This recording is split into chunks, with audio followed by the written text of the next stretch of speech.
విజయనగరం పట్టణం 28వ డివిజన్కు చెందిన వైసీపీ నాయకులు వార్డు మాజీ అధ్యక్షులు పాగలపాటి వేణురాజు అలాగే బలివాడ ఆదినారాయణ ఇట్లా రమేష్తో పాటు సుమారు 100 కుటుంబాలు వారు ఈరోజు పార్టీ కార్యాలయంలో అశోక్ బంగ్లాలో శాసనసభ్యురాలు పూసపాటి అదితి విజయలక్ష్మి గజపతి రాజు సమక్షంలో తెలుగుదేశం పార్టీలో చేరారు.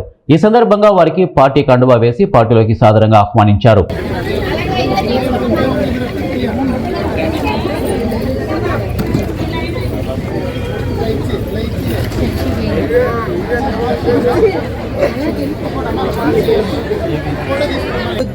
సంక్షేమం సమానంగా ముందుకు తీసుకువెళ్ళి ఒక అగ్ర రాష్ట్రంగా మనం ఆంధ్రప్రదేశ్ని తీర్చిదిద్దగలుగుతామనేది ముఖ్యంగా మీ అందరికీ మరొకసారి తెలియజేస్తున్నాను.